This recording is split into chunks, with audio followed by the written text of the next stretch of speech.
Hello, hello, hello to everybody tonight. Welcome to the Planetary Health on the Menu, Sustainability and Food and Nutrition Careers panel series. This is our first panel of 2022, so we want to officially wish you all a happy new year and hope it's been off to a very smooth start. My name is Aiten Salahi. I'm the founder of the Planetary Health Collective. I'm calling in tonight from the unceded territory of the Tongva people. I am just outside of Los Angeles in a city called Corona. And it has been our pleasure at the PHC to pull together our community in order to put on this event.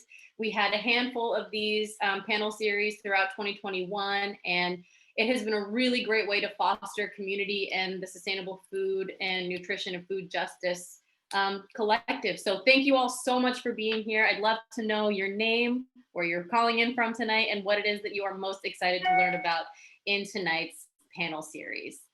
If you have not yet done so, by the way, you should join our community on Facebook by searching Planetary Health Collective so that we can keep in touch with you on events like this and you'll just be in the know moving forward on all of this.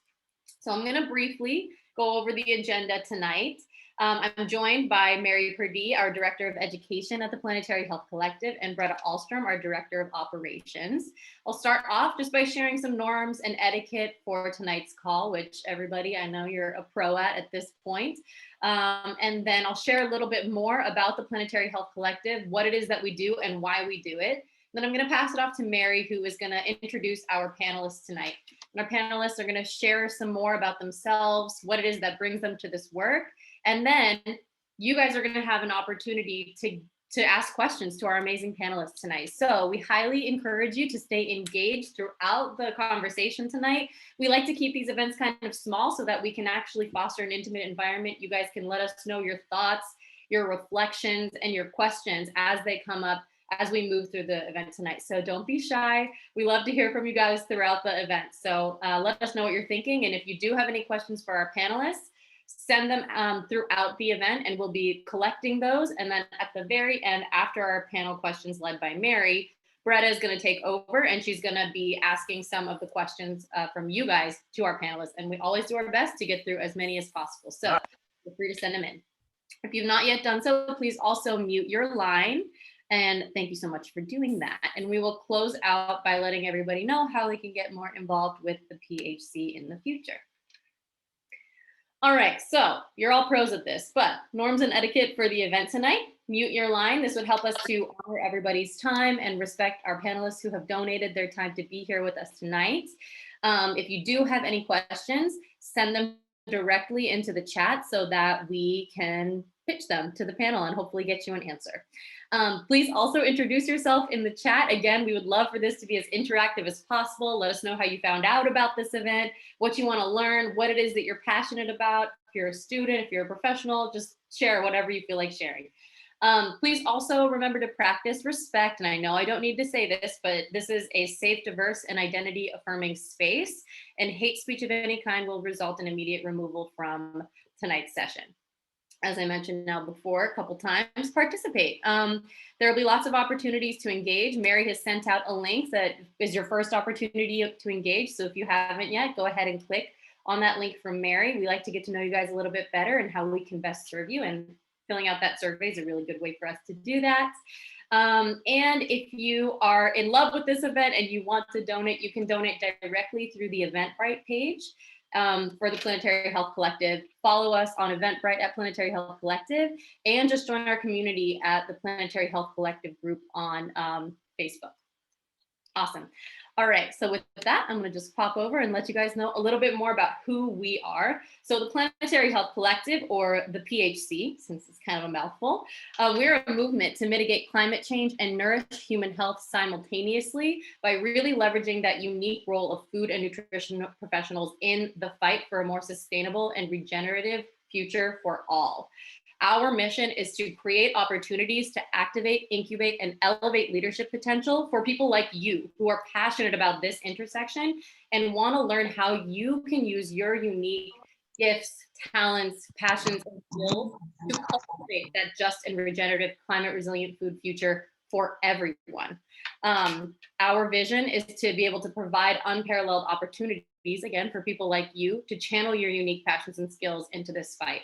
And we do all this primarily by providing educational opportunities, incubating leadership potential, and also taking action alongside our allies to forge a path forward for systemic change and ensure that we are meeting the moment as best we can as food and climate advocates and participating in intersectional action for a more climate resilient future. So that's who we are at the PHC. And thank you guys all so much for being here tonight. With that, I'm going to pass it off to Mary to introduce our panelists. Thank you so much, Aiten. It's such a pleasure to be here and such an honor to be amidst so many amazing panelists and also participants today. So I will be introducing each panelist as they come up and giving a brief introduction. They will give about 5 to 7 minutes on themselves, and then I will be following up with some questions. And then, of course, you will all have a chance to gather your thoughts around this and ask questions as well, which we will be asking of our amazing panelists. I come to you from the unceded territory of the Coast Salish people in Seattle, Washington, including the Duwamish people, past and present. And I'm going to share my screen here, if Aiten and you will let me share my screen, because as we mentioned up front, we'd love to know who you are and how you're feeling about incorporating sustainability into your practice, wherever you may be in your nutrition professional lives and whatever sector you're working in. So Aiten, if you can give me the opportunity to share my screen, I'd be very appreciative. Here we go. So we just asked the quick question, which is, how confident are you about speaking about sustainable food systems? And it looks like you are all in good company. There are folks there who are not very confident, others who are somewhat confident, and we do have a collection of people who are feeling confident. So that's terrific. So hopefully by the end of tonight, you will feel a little bit more confident about the role that you can play in this terrific crisis that we are going through, both around the injustices around food, specifically as they relate to climate, but also as they relate to health and wellness and food security and food access. So without any further ado, I would love to introduce our first panelist. Our first panelist is Jordan Marie Brings Three White Horses Daniel. She is a citizen of Kul Wichasha Oyate Lakota tribe, as well as a passionate and devoted advocate for Indian country and all people. Jordan is the founder and organizer of Rising Hearts, an Indigenous-led grassroots group that is devoted to elevating Indigenous voices and promoting intersectional collaborative efforts across all movements with the goals of racial, social, climate, and economic justice. Yes.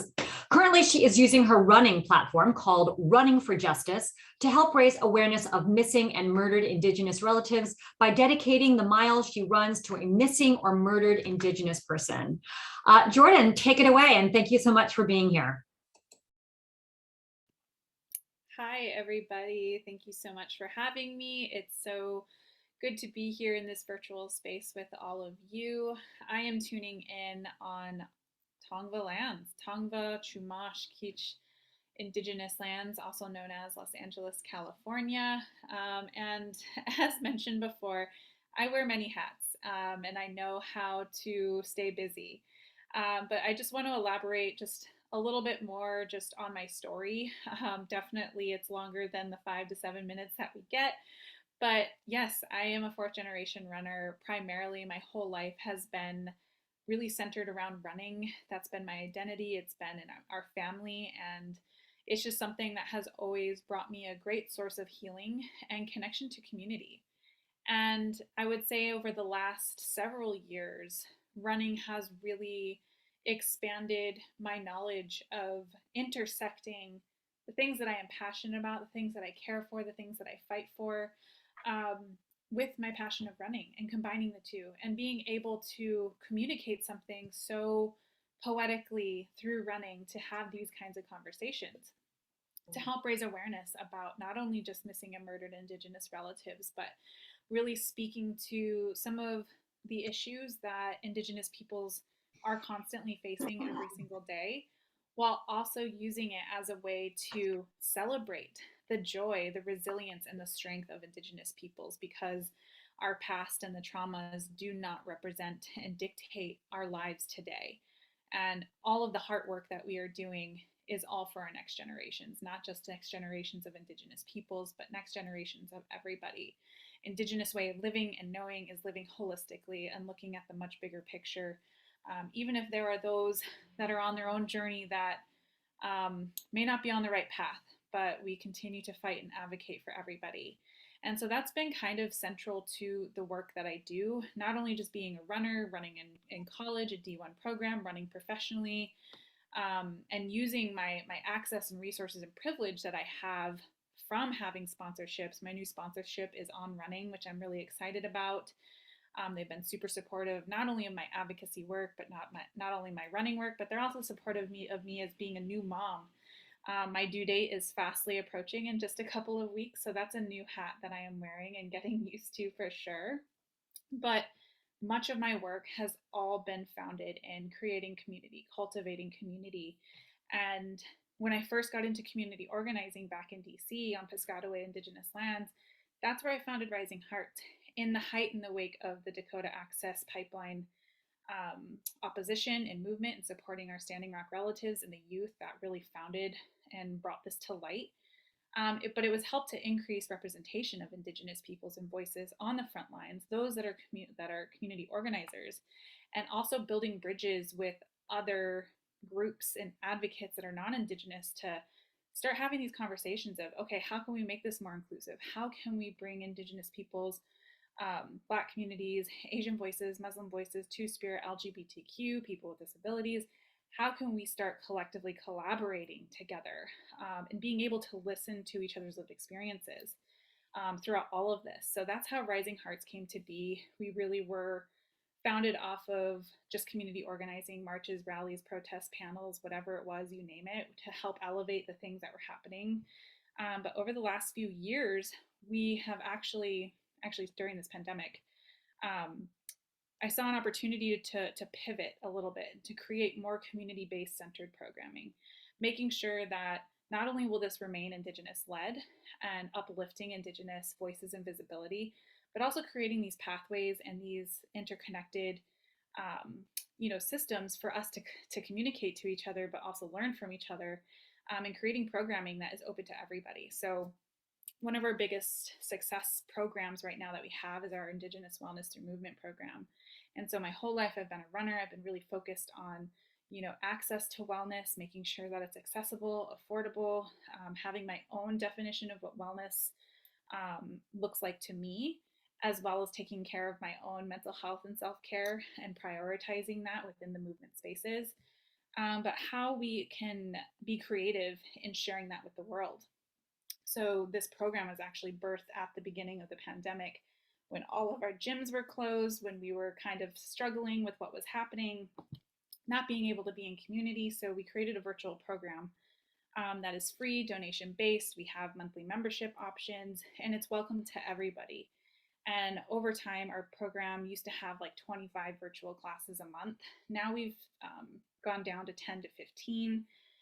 But we usually save 5 or 6 spots to be workshop opportunities. And so we provide workshop opportunities on what does creative allyship look like, talking about movement within the advocacy spaces and creating space for other voices that are non-Indigenous to be able to present about their work, to us to support them and compensate them and elevate them in what they're doing, but also making sure that it's a safe space for non-Indigenous, non-POC, people to come in and be like, oh wait, I'm learning about this. Here are the takeaways that I can go back and do to actually be an ally, to be a co-conspirator and help be in this movement with us while prioritizing my own self-care and well-being. And so we have several other programs. We have a Running with Purpose Athlete Advocates Collective. We're sponsoring and supporting 30 athlete advocates who are all intersecting running movement with advocacy and the things that they're doing in their own community. We have our Running on Native Lands initiative, where we're helping to transform the running and outdoor industry to learn what land acknowledgements are. And I love that I saw people in the chat doing that. But it's getting these races to do land acknowledgements, to uplift Indigenous visibility, to learn who the caretakers were, the stewards of these lands, and that they're still here, but also going the extra mile beyond just a DEI component or check in the box of how else can we give back? And hopefully that plants the seed of like, oh, if we can do this for Indigenous communities, how else can we do this for other communities who may not see themselves represented in the running and outdoor platforms and spaces? So that's our work. Our biggest success was actually this past year on Indigenous Peoples Day, October 11th, at the Boston Marathon. We worked with BAA, worked with the local community and advocates, Indigenous voices, to implement a land acknowledgement. And we had one of our friends, Yadika, create a big mural representing all of the Indigenous peoples that have actually run on the Boston course. I was really honored to be part of that with my prayer run for 26 Missing and Murdered Indigenous Women and Girls back in 2019. And yeah, this has just been my story. I could keep going on. A quick little bit, something for you to take away too is I'm also a filmmaker. I just co-directed my first short film, and I'm a producer. So we just launched and premiered our Run to Be Visible short film with Patagonia. And you can find that on YouTube, Run to Be Visible. And it's really centering on Dr. Lydia Jennings, an Indigenous runner who ran a 50-mile-per-hour run honoring 50 Indigenous scientists and knowledge keepers that inspired her from past, present, and now future for our future Indigenous scholars, and really advocating to make sure that these institutions, academics, are accessible to Indigenous youth, making sure that they know that they have every right to step into those hallways and into those classrooms and to attain, their doctorate if they want to. So it's a really beautiful story. It's 17 and a half minutes long, and please feel free to Google that. Or you can join us this Friday. We are having a virtual screening with intersectional environmentalists and having a short panel discussion with Lydia, myself, and my partner, who is also my co-director. So yeah, I'm looking forward to telling more stories. I've always been a storyteller, and I just think it's an incredible opportunity to help elevate other stories that is happening within our community. So I'm just really grateful to be part of that. So that's my story.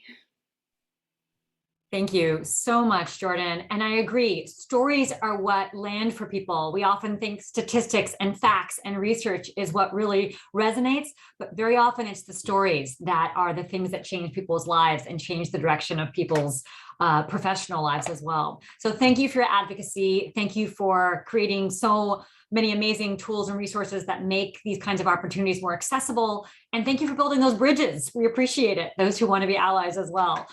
So I would like to now introduce our next speaker. So thank you, Jordan. You're welcome to turn off your video.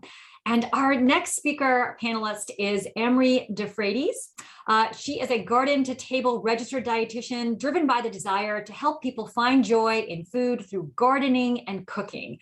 She owns Anne-Marie's Homegrown, where she specializes in edible flowers, recipe kits, and garden-inspired gifts. She's provided gardening classes and garden-to-table cooking demos to organizations like Culinary Nutrition Collaborative and the Dietitians in Integrative and Functional Medicine Dietetic Practice Group. And she co-founded Dietitians in the Garden. Definitely check that out. It's an online community for dietitians who crave a connection to how food grows. So take it away, Amri. Thank you so much, Mary. Yeah, I will share how I went from thinking that I wanted to be in some sort of very intensive medical nutrition therapy type career and ended up playing in the dirt. So I started off my career as a dietitian working in a nonprofit organization that was diabetes related. And that was great. But things ended up going a little bit downhill for the organization. And so I started looking into my next opportunity, thinking, okay, this is a good time for me to go into a more traditional dietitian role, kind of feeling like I needed to find that to feel like I succeeded on my path of here's what I'm going to school for, getting my RD, and then being in one of those careers that was very traditionally a dietitian's job. And so I then went on to work at an eating disorder treatment center, which was fantastic. I really learned a lot. I love the therapeutic side of things. And I actually did get to involve some gardening in my work there. I would bring clients out to, there was a garden on the property. And so I would bring clients out to the herb garden to do either some sensory work or some grounding when they were feeling overwhelmed. And one of the stories that I always tell as far as something that I've carried with me from working at this treatment center. This was at the adolescent location, and one of the things that I did was teach kitchen skills. So it was basically like a 1-hour cooking class to help our clients get exposed to food items. So touching food items, consuming new food items, helping to expose them to things that were causing anxiety for them and help ease them into becoming more comfortable with that. So one day I can't remember what we were making, but we were cutting bell peppers. And these teenage girls were just, as soon as we cut open the bell pepper, they were like, what? This is what a bell pepper looks like? This is, and some of them had like those little baby pieces that sometimes grow on the inside. And they're like, what is this? And they were just so fascinated and excited, and they lit up about food, which was typically a topic that was very anxiety inducing for them. And I just thought, there's something there. Look at this different perspective that they're able to take by learning how this food grows and how it looks whole before you prepare it. And so then the next step in my journey was becoming a mom. And our plan was for me to stay home with our kids. And at the same time, I was still racking my brain for what is my next step for my career. And part of what I was doing was also working with a therapist just for my own mental health and self-improvement. And she said to me, think back to memories you have of things that brought you joy before you started 4th grade. And so in thinking back, I said, it's funny that you say before 4th grade, because in 3rd grade, my best friend and I created our own HGTV shows that featured gardening and cooking. And, that was just something that I loved doing. I have memories of gardening with my grandparents, my great grandmother's garden. She had a root cellar where she was still preserving and storing foods. So just all those connections with family, with my family's history. If a family member had a fruit tree, I was so drawn and attracted to that. And it was the same during college. The types of extracurricular or like our student nutrition organization, the types of events that I wanted to be a part of were the ones that were taking place on farms and taking place at school gardens. And so there was always this draw, this attraction, this interest, but I didn't ever think, oh, why don't I take my career down that path? It just didn't connect for whatever reason until I started putting it out into the world thanks to social media. And I started simply with just, okay, I'm a mom right now. This is what I want to be doing, need to be doing. But I also want like a creative outlet, and just to kind of put some feelers out, see what's out there and see what I can kind of create. And by doing so, by sharing what I was doing at home in my own garden, I started to find other dietitians that were interested in gardening as well. And then you start to get into people who are interested in the food system and sustainability and regenerative agriculture, and listening to all of the BIPOC important figures that are responsible for many of the techniques that we use today in gardening. So anyway, I set a timer for myself so I would know what's beeping. So all of this kind of, I just decided I'm going to put this out there. And then this is kind of all what manifested around it was a community of dietitians who are also interested in gardening, either for their own their own interest, or they want to include and incorporate that into their practice somehow. And we at Dietitians in the Garden are just looking at, why is gardening not a more common intervention that we're using for individuals or for communities? Just there's a lot of research about how much more likely people are to be incorporating fruits and vegetables into their diet if they have this connection to how it grows, being a part of that process themselves. So I'm happiest in the garden. It's my place to unwind. It's my place to think. It's my place to create. And I'm just so happy to be able to share that, not only with dietitians, but then also with some of my local community through my personal business. Like Jordan, I could say a whole lot more, but we're about at my time here, and I look forward to answering any questions that you might have. I would also encourage you to look on Instagram at the hashtag Dietitians in the Garden. You can see what all of our community is doing. We have over 3,000 posts on that hashtag now. And then you can also sign up for our newsletter where we're going to be announcing our events. And you can just visit linktree.com/dietitians in the garden. That will show you all of our social media links, as well as a link to the newsletter. So thank you, PhD, so much for having me. I think that we have a lot of similar goals, and I'm so glad that we're getting to work together. Thank you, Amory. Thank you for your stories. And I just have to say that your background was perfect because it looked like there was actually a plant growing out of your head. So that was just a Well, beautiful... yes. So this is my fiddle leaf fig, my hair accessory. Amen to getting gardening as a dietary intervention and as a community intervention in general. So we'll talk more about that for sure, but thank you so much. And our last panelist I would now like to introduce is Samaria Granberry. She's a Memphis native and registered dietitian, farmer, and hair scientist.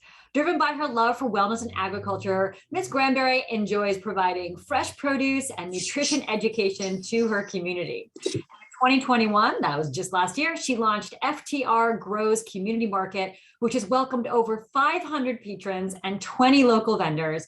It is a unique experience in that it's located on family land where her ancestors were sharecroppers.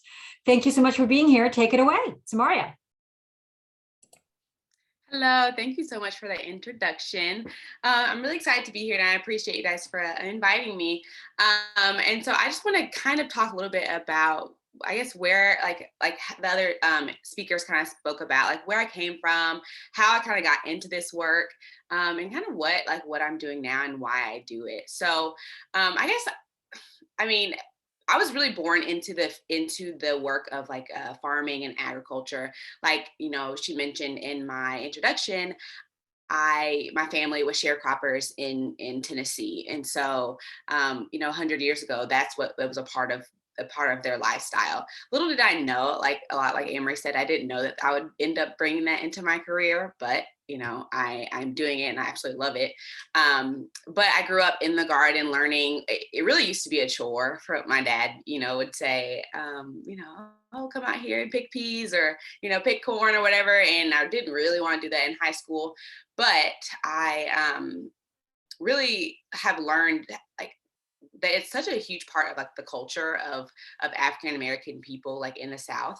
And so I use all of those experiences that I grew up with to really teach people, where their food comes from, and that cultural foods that a lot of times, have really kind of been demonized, in America, have so much nutritional value. And so it's not I teach people that we don't have to adapt a new way of eating, but we can, eat the things that we have always loved, in that we can live the way, our ancestors lived to promote health. And so that's what I do in my practice as a dietitian, as a farmer, and then as a trichologist, which is essentially a hair scientist. I really help people figure out the root causes of their hair loss condition. So I use all of those things like gardening interventions and the holistic integrative health approach to help people figure out, okay, what is the connection to why you are losing your hair? Because a lot in the African American community, in the Black community, in the African community, hair is such a huge part of our identity and how we feel about ourselves, how we express ourselves. Even if you think back in the different African communities, growing dreadlocks was a way that people express their braveness. The warriors wear dreadlocks, and so hair, there's so many different hair rituals like in the African community. When your mom does your hair, as like a little girl, and she's like, that's such an intimate moment. And so, when we as women, especially Black women, lose our hair, there's so much that goes into it. It's so many ways that it affects us. And sometimes, a lot of times, especially in my area, there's not many people that are equipped to handle that and understand that. So many times people come into my office and say, oh, I went to a dermatologist and they didn't touch my hair, or they were afraid to touch it, or they didn't really know what to do with it. So I really take a lot of pride, and I'm very honored to be able to walk that journey with a lot of my clients, and helping them really reclaim their health from an internal perspective, helping them reconnect to who our ancestors were, all the things that they have instilled in us when it comes to food and health and wellness, and also helping them learn how to really love and care for their body and their hair in all the different ways. So that's a little bit about me and what I do, and I'm really excited to be here. And I also wanted to say, I was looking through the chat and I saw there's a lot of graduate students and undergrad students, and so I just wanted to say that I feel like I'm here speaking on behalf of the young people of color in the dietetics field. And so I see you, I'm here, and know that we can do it, and you can make really your career path what it is that you want to do to help the people that you want to help in the way that you want to help them. Thank you so much, Maria, and thank you for giving us some amazing insights. And yes, to having more dietitians of color, we really need more people, more BIPOC dietitians to be out there representing and connecting with communities. That's only going to improve health outcomes as well, to see people out there who are giving advice, who look like the people that they're giving the advice to. So thank you for your work. Thank you for encouraging others. And I hope people feel inspired by the work you're doing, and of course, by the work of our other panelists. So Emery and Jordan, if you guys would put your cameras back on, that would be amazing, so we can have a little conversation. I have a feeling that many people who attend these panels really want to understand the path that led you to the successful career that you're engaged in now. So I'm curious, what was a step that you each took that allowed you to be in the position that you are in today? You've shared some really wonderful personal stories, but was there any kind of an educational component or a training that you felt was necessary that got you to where you are today? And Jordan, why don't we start with you, since we haven't heard from you in a while? Sure, I'd love to go. I think the best advice, and just looking back on my own experience, you could take all of the anti-racism, DEI kind of trainings and workshops, all you want, or read the books, but I really think the best way that I learned, after making plenty of mistakes, getting it wrong, saying it wrong, was just involving myself in community and doing that outreach to other organizations that I know have been leading this work for generations, and learning from them, asking them questions, and being creative to take what I knew, apply it to what I was doing, but also adapting it to what I was doing, what I was co-creating, and who I was co-creating that with. So I think for me, it was just asking those questions, being that new student when you get curious about something. And for me, that all began with how to be a community organizer. What are the do's and the don'ts? What are the protocols? Reaching out to other organizers and showing up, volunteering. And then when I got more focused on what I wanted to hone in on more, which was advocacy, climate justice, ending violence, having accessible healthcare and wellness, and reaching out to the people that I saw as the people that I was inspired by, and learning from their own journey and reading the resources that they put out there, and then applying that knowledge and adapting it to what I was trying to do at the same time. And I think also the most important thing too is also just being open with what you're doing, always take in the feedback, asking the community that you're with of what's working, what's not working, what's missing, what can you offer, and just making sure that you're always involving people all along the way, that it's never just you doing this work or doing it. It may seem like it with all the tedious tasks or the grant writing or anything that's going to support the work, but really the foundation of it all, the backbone of it all, is just involving community along the way. Thank you. Emery or Samaria? Yeah, I think the key for me, I mean, I enjoyed our, our education. And like I said, M&T was kind of my thing that I loved. And I think what ended up being even more valuable was looking at what activities was I choosing with my free extra time. I think when you're in school, you're just like cramming things in because you're trying to fill that resume and your applications for your internship and things like that. And I think that causes us to focus so much on the achievement, the credentials that you have after your name, and that perfectionism that a lot of dietitians have. And so what really, I think where I found the most wisdom was in looking at what are these kind of extracurricular yet nutrition related things that I'm drawn to, and really using that information to create something. Thank you so much. Samaria, how about you? Yeah, I definitely agree with Amory, and because I think that's kind of where I've come to, even studying trichology as a certification, because I always loved hair, and that getting my hair done, doing other people's hair, teaching people about hair, and so like I didn't even know that was a thing that I could bring that into my career as a dietitian. But looking at all of the other things that in my life that I thought were just hobbies, and like how I could bring it together and really make it my own career path. I think that kind of answered your question. Yeah, that's great. Thank you so much. And I want to make sure that our participants have an understanding when we say the word sustainability, because I think often people think sustainability, are we talking about organic food and saving the trees?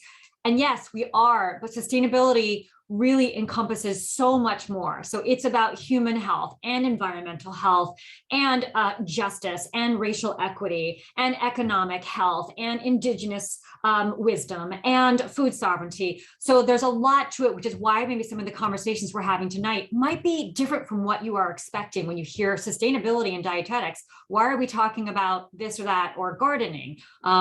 So I just want to make sure that we're grounded in that knowledge that sustainability is much, much beyond just buying an organic apple. So next question for you all, since I know so many of us are interested in issues around diversity, equity, and inclusion. And Jordan, you mentioned this idea of building bridges, making this kind of work more inclusive, more in collaborative, which again, more collaborative, which again is going to serve planetary health, justice work, as well as human health. What is a way that you've seen that be enabled to happen in your experience? This idea of creative allyship. How have you seen that occur, and what was it that made it successful? It definitely doesn't happen overnight. It takes a lot of work of communication and education and having these kinds of conversations. But really, for me, it was just all about establishing these relationships, having these discussions, and making sure that these discussions were happening in a safe space where every person's voice can be heard, and helping to guide and facilitate those conversations, especially when we're talking about our wellness program, for example, is like, what is missing? And for me, being an Indigenous woman, a woman of color, having gone to yoga studios and being the only person of color was really kind of isolating. And especially with some of the practices, it really was harmful and toxic to me as an Indigenous woman, and some of the medicines that I would be seeing used in these sessions, and feeling very uncomfortable. And so when this pandemic happened, I wanted to create a program that was accessible, that was very diverse in the teachings that we were offering. So we offer yoga, we offer Pilates, we offer like kind of the basic standard things, but we also offer like Indigenous knowledge systems to be taught with it. We offer powwow yoga. We've offered, 4 directions. teachings and knowledge and asserting boundaries, safe relations and boundaries, and navigating that. And I think it's just about continuing to have these conversations and making sure that we're all on the same page. And something that I also put in the chat too, as you guys were just talking, was to live in kinship with the lands, with everything, is to live in kinship with each other. And when both of those relationships are on even ground and are being cared for and prioritized in the same exact way, not one above the other or below the other, that's when I truly feel like we're going to be in a world that we are striving towards a better future for our next generations, where our children are going to inherit better than what we have, where we don't have to continue to have these discussions of, why isn't this accessible? Why isn't this affordable? Why don't I see myself represented in these spaces? And so, yeah, that's just kind of the outlook and approach that I've taken on when creating these things and having these discussions. Yeah, thank you. And a question for Samaria and Amri, since you are both dietitians, I'm curious from your perspective, where do you see the role of dietitians in this conversation around sustainability? What can we do in this field to really elevate and make sure that sustainability plays a central role in the conversation around food?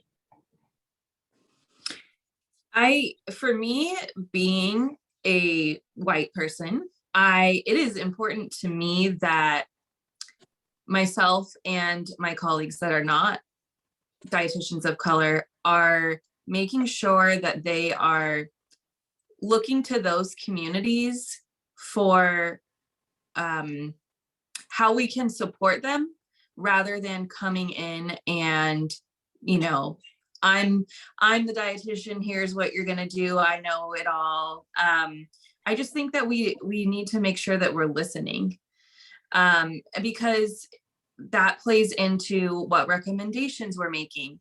Maybe I'm not in a private practice, but maybe I would refer a client to someone who shares their culture rather than taking that myself.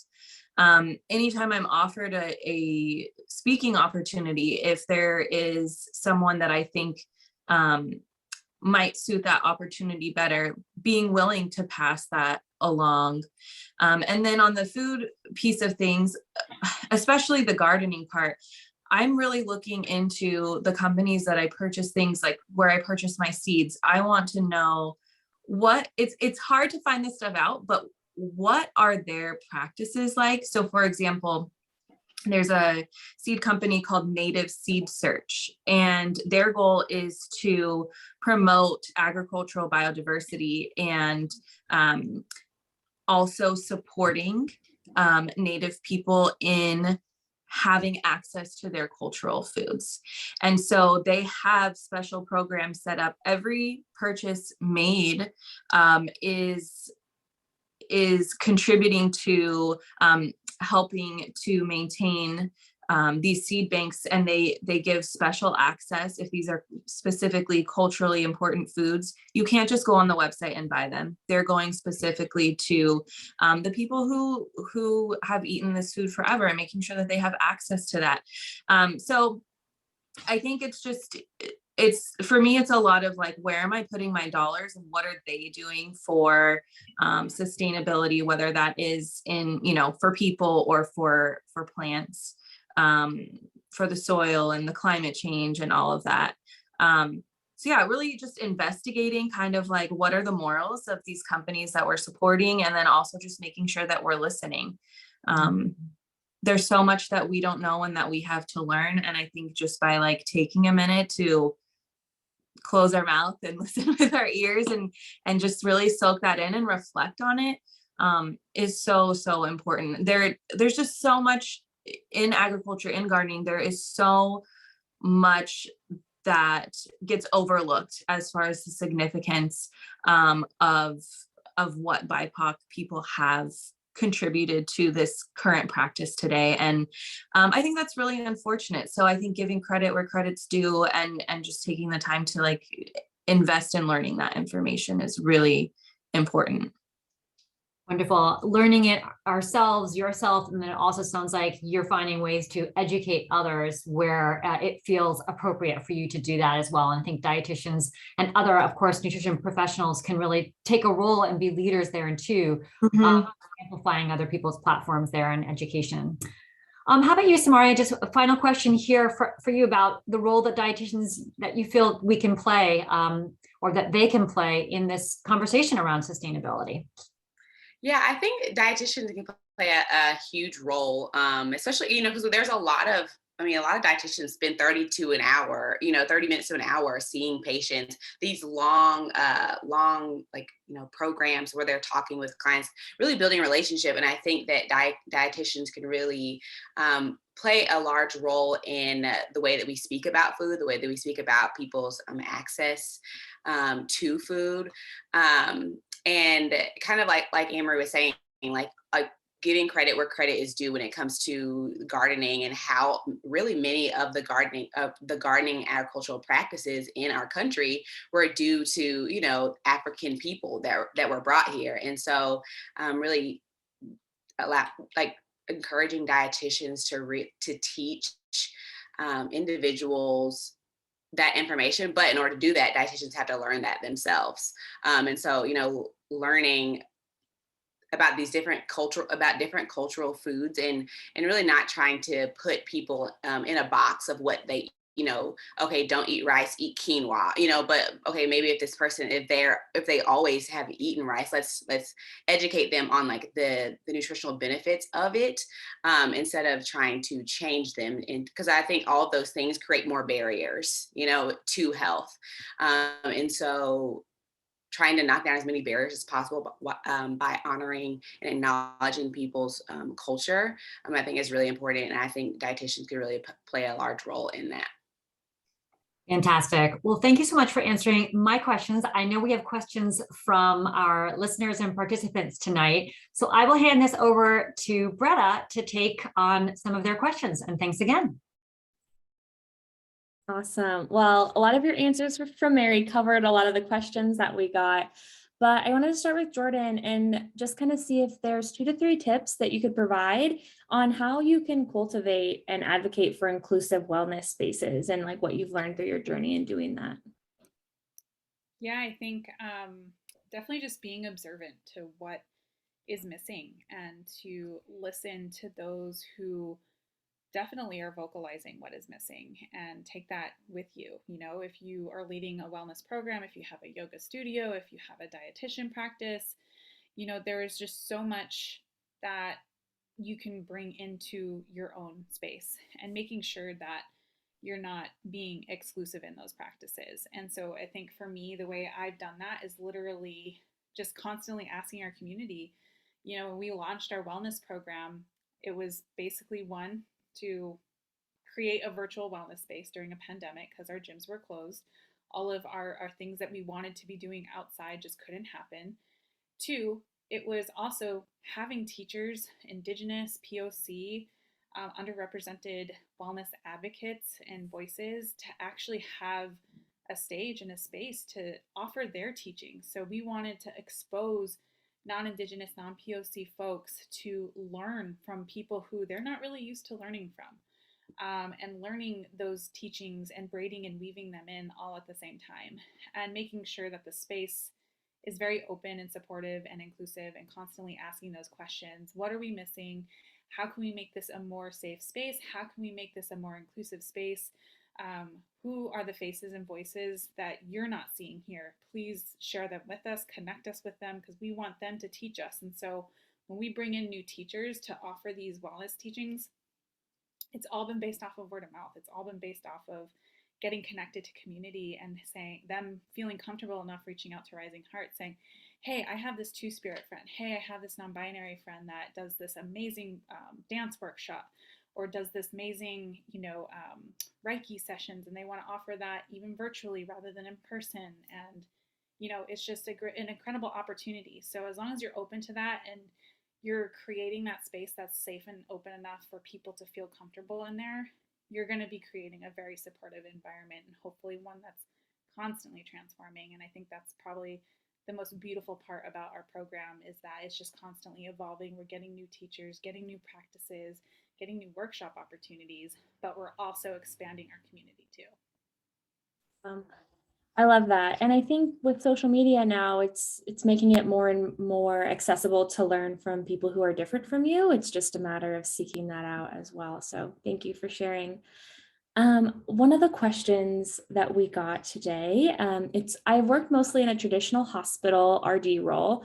I would love to work in an area that involves helping people and communities eat sustainably. Can you share some of the dietetic services that you provide and who your clients are?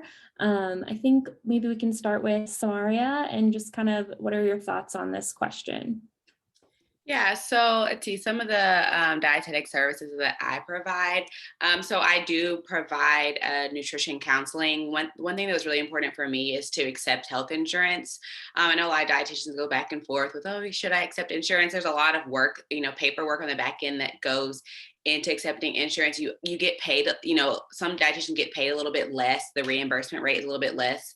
But for me, it's like I'm willing to take that extra work, and I'm willing to take, even if I didn't necessarily consider it a pay cut, but I'm willing to do that like on behalf of like my community and being accessible to my community. And so that was one of the things that was really important for me.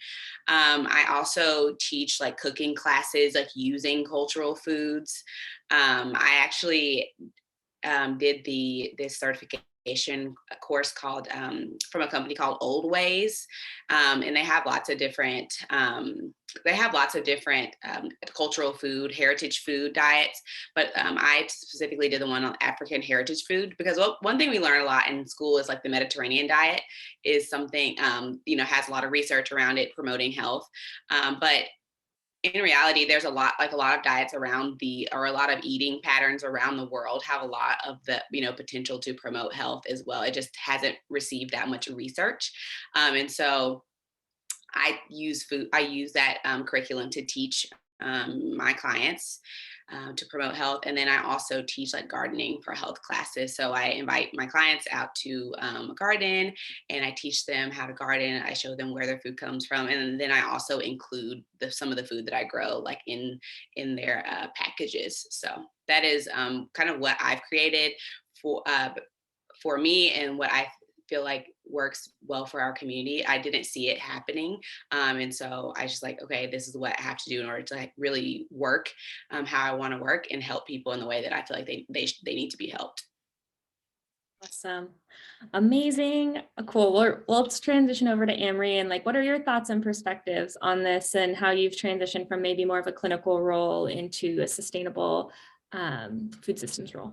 Yeah. So my long-term dream goal would be to have a teaching garden and a teaching kitchen, so that we can really provide a space to the community to come learn those things hands-on. And so I'm kind of, I guess, when I'm creating products or programs, I'm always thinking, how is this going to support that larger goal? And so one of the products that I have been doing is recipe kits. And so I will take an item that is growing in my garden and create some sort of kit around that, so that individuals and families can learn a new skill. So an example would be over the summer, I did pickled peppers. So I put together peppers from my garden, and then all the other ingredients they would need, the mason jar, the vinegar, everything, the instructions. And then when the peppers were done, I switched over to doing herb butter, and I would do that with heavy whipping cream. So they were doing the actual process of like shaking the butter, separating the liquids from the solids. So inviting people to experience food in that way, whether or not they have a garden, giving them that access to my garden and what I'm growing. And so I'm hoping to, then move that into doing some workshops or classes, and then hopefully one day having my own space to bring that all together. There are a few places, both south and north of me, that have incredible programs and facilities that are doing this, but where I am, it's not here yet. So I look forward to bringing that opportunity to our students, our families, our residents locally.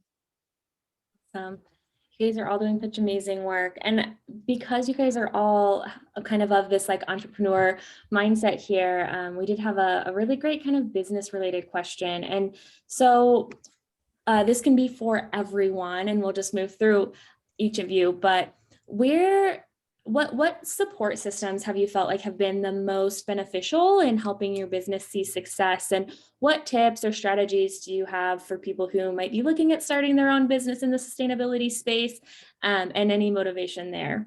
We'll go ahead and just transition back over to Jordan. Thank you for that awesome question. Yeah. I feel like my answer maybe not be the best one, only because, my only income right now is, my role as project manager with UCLA School of Medicine. But Rising Hearts was always a passion. It started out as a coalition, a collective, just to be in community, to have a platform to organize these things and to do this work. But now in the last few years, we've transferred to being fiscally sponsored and now working our way towards 501c3. But right now, everything, the success of it all has been all through community events. Social media has been absolutely super helpful. Giving Tuesdays, and then also our biggest fundraising platforms recently have been our virtual events that we host for running, virtual runs, 5K, 10Ks, half marathons. And I just put the one that we have right now that you can sign up for. It begins January 29th through February 6th. And it's our second annual Running on Native Lands virtual run, 5K, 10K, half marathon. We've raised over $235,000 just grassroots, just off of people participating. And we have donated $220,000 of that back into advocates, families, survivors, to organizations supporting the heart work, back into community wellness-based programs.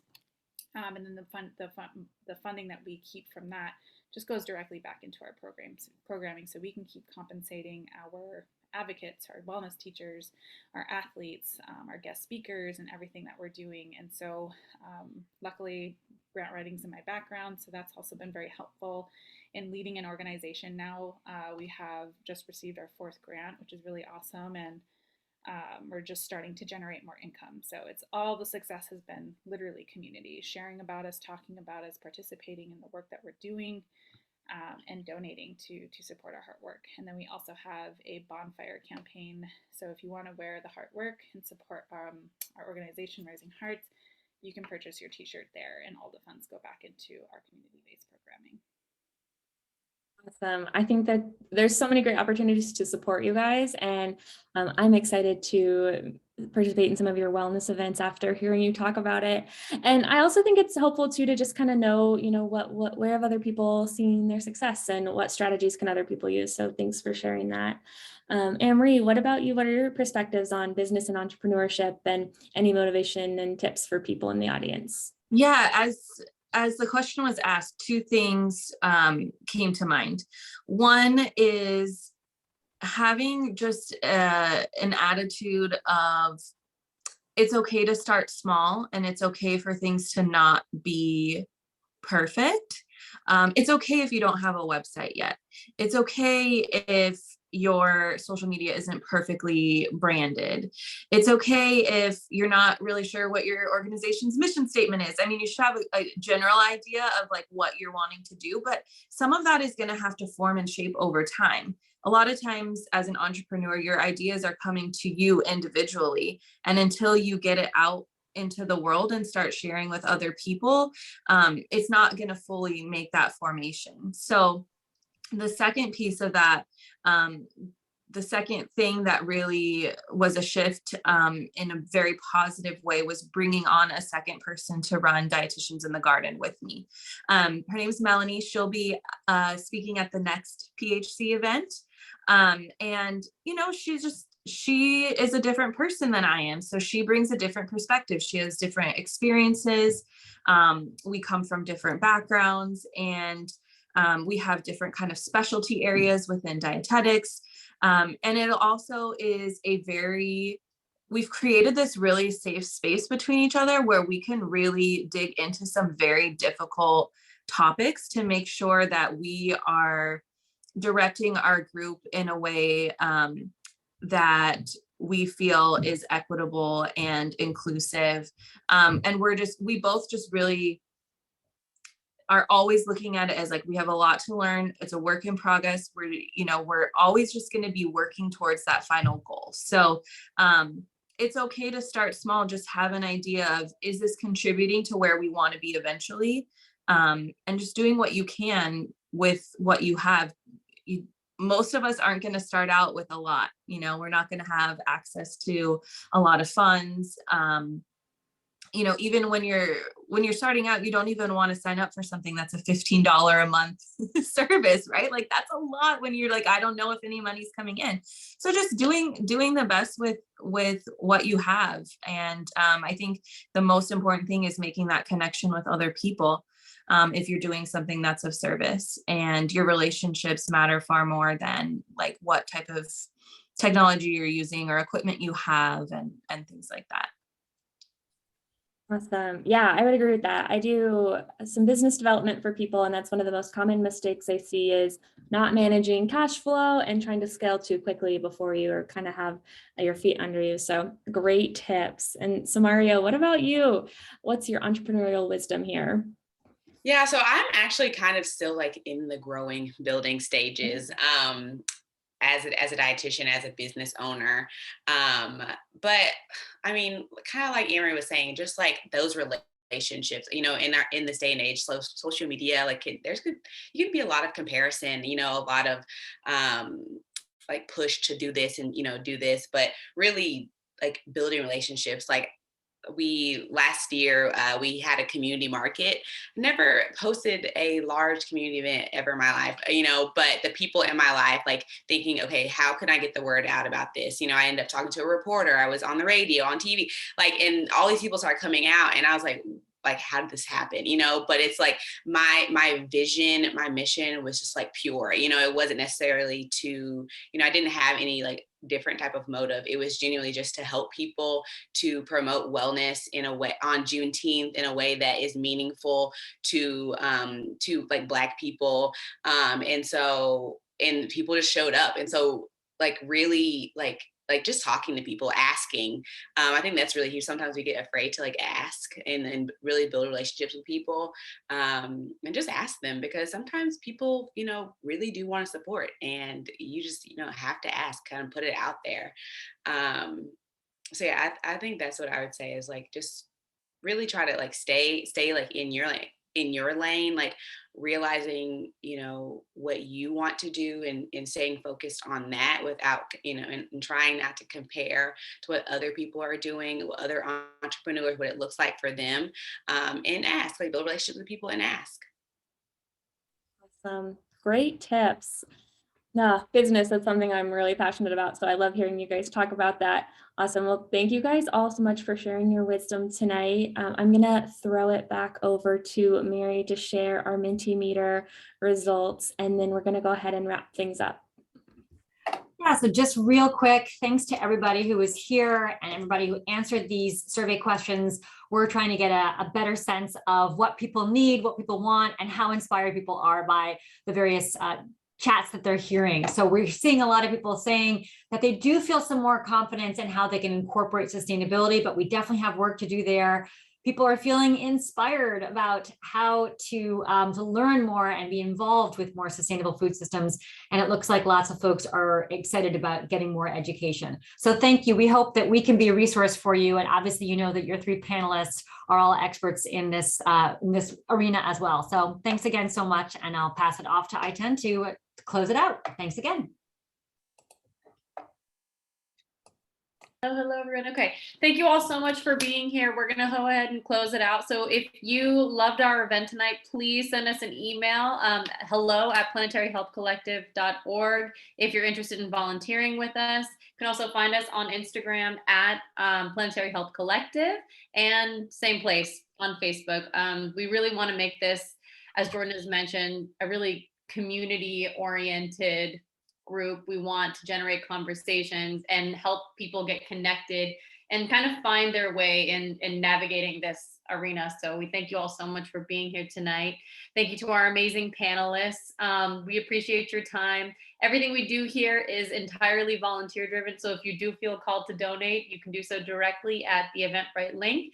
Please do connect with our speakers. We've dropped all of their information, their Instagram, their website, some other important links for the work that they're doing in the chat. So do connect with them, follow up with them, and thank you all so much for being here.